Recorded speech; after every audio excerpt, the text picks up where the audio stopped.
करता था। उसका एक बेटा भी था जो बहुत ही बड़ा आलसी और निकम्मा था, जिसको लेकर सतिया हमेशा गुस्से में रहा करता था। एक दिन सुबह सुबह, अरे ओ निकम्मे, क्या दिन भर इस खाट पर पड़ा ही रहता है? और मुआ ये फोन, इसको तो मैं चूल्हे में डाल दूंगा। दिन भर बस उसी में ताका झाकी करता रहता है, बस दिन भर घर में पड़ा ही रहता है। ये लीजिए, चाय पी लीजिए। अरे माँ, इन्हें चाय नहीं, थोड़ा ठंडा शरबत दीजिए, तो शायद दिमाग ठंडा होगा।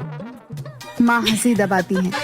अपने इस लाड साहब को कहो कि चलकर दुकान पर मेरा हाथ बटाए। बाबू, दुकान कितनी दूर है, मैं चलकर कैसे जाऊंगा? अरे नहीं नहीं लाड साहब, आप चलकर कैसे जाएंगे? आपके पैर खराब हो जाएंगे। आपके लिए अभी मैं गाड़ी बुलवाता हूँ, तो आपको आराम से दुकान तक छोड़ देगी। हाँ बापू, ये सही रहेगा। हे भगवान, क्या करूँ इस नालायक का।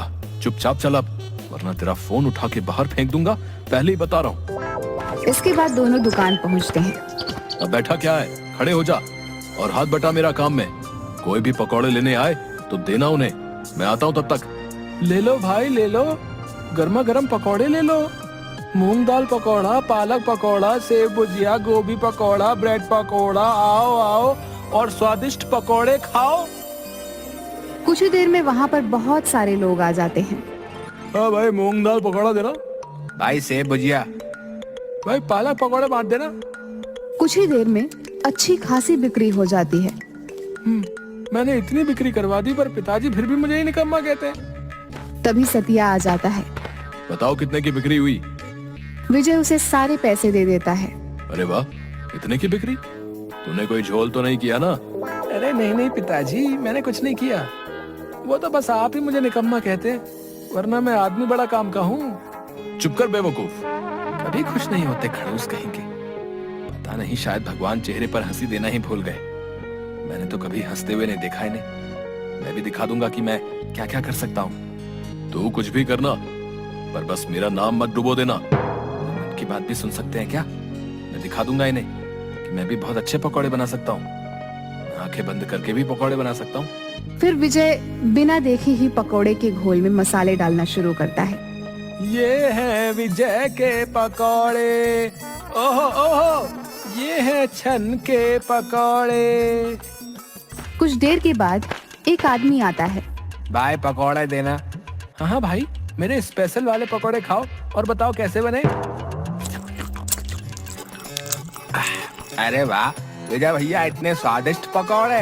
ये तो सतिया चाचा के हाथ के पकौड़े से भी ज्यादा स्वादिष्ट है। सुना पिताजी, आपके अलावा सब मेरी कदर करते हैं, मैं निकम्मा नहीं हूँ। आज दुकान में अच्छी खासी बिक्री हो जाती है।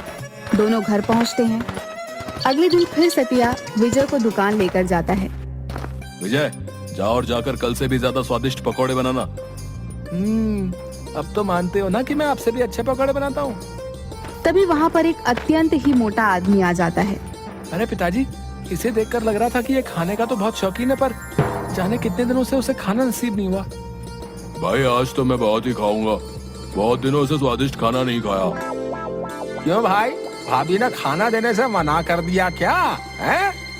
अरे भाई पूछो ही मत, आज मेरी बीवी मायके चले गई है, कुछ दिन वहीं रहेगी।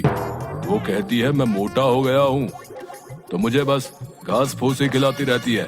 अब बताओ मैं क्या मोटा हो गया हूँ? अरे नहीं नहीं भाई, तुम कहाँ मोटे दिखते हो।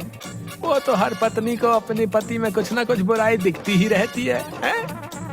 आज मेरे पास 2 खुशी से खाने के कारण हैं। क्या क्या कारण है? अरे पहले तो ये कि मेरी बीवी मायके चली गई है और कुछ दिन वहीं रहेगी, और दूसरा ये कि मैं बहुत दिनों से स्वादिष्ट खाना नहीं खाया हूँ।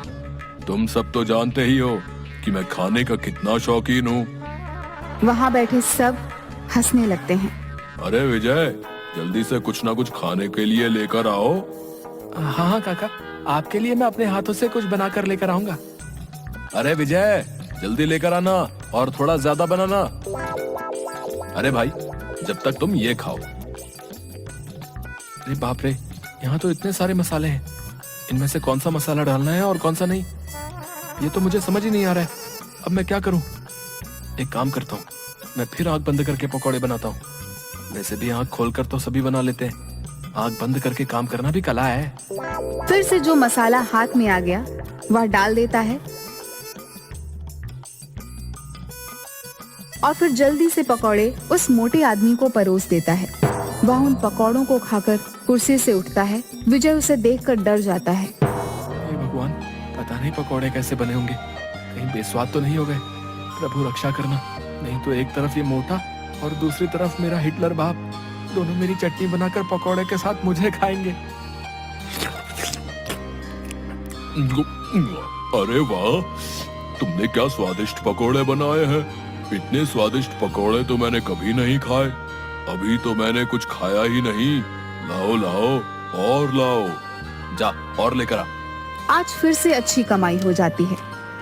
फिर वे दोनों घर जाते हैं। अरे खुशखबरी है, हमारे शहर में फूड फेस्टिवल आयोजित किया गया है। तो कहते हो ना कि मुझे कुछ काम धंधा नहीं आता, मैं कुछ नहीं कर सकता, तो मैं वहाँ कैसे जाऊंगा? कोई परवाह नहीं, चुपचाप जा। बोल दिया ना एक बार, समझ नहीं आता। ठीक है, चला जाऊंगा। 2 दिन बाद आयोजन है, तो तुझे कल ही निकलना पड़ेगा। अरे बाप रे, ये मैं कहाँ फंस गया। फिर विजय मायूस होकर वहाँ पर बैठ जाता है और मन ही मन सोचने लगता है, हे भगवान, अब मैं क्या करूंगा? मुझे तो कुछ भी काम करना नहीं आता, तो मैं पकौड़े कैसे बना सकता हूँ? तभी उसे किसी की आवाज सुनाई देती है। विजय आसपास देखता है पर उसे कोई भी नहीं दिखाई देता। अरे विजय, विजय मियाँ, इधर उधर काहे ताक रहे हो? नीचे तो देखो, नीचे।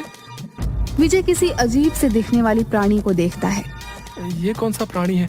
हे भगवान, अब तूने किस मुसीबत में फंसा दिया मुझे? अरे अरे मियाँ, घबराओ मत और इतनी जोर से मत चिल्लाओ। मैं तो बस तुम्हारी मदद करने आया हूँ।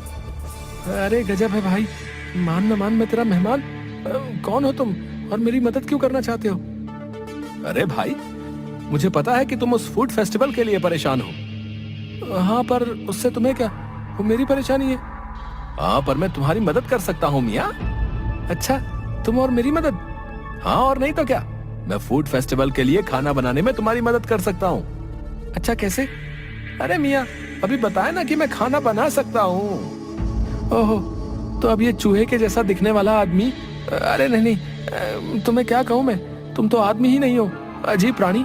कौन हो तुम मेरी मदद करोगे और वो भी खाना बनाने में? अच्छा, तो तुम्हें क्या लगता है कि आंखें बंद करके तुम पकौड़े बनाते थे? बेवकूफ सकता है, और वो भी एक निकम्मा इंसान। बिल्कुल नहीं, वो मैं ही था जो आज तक तुम्हारे पकौड़े बनाते आया हूँ।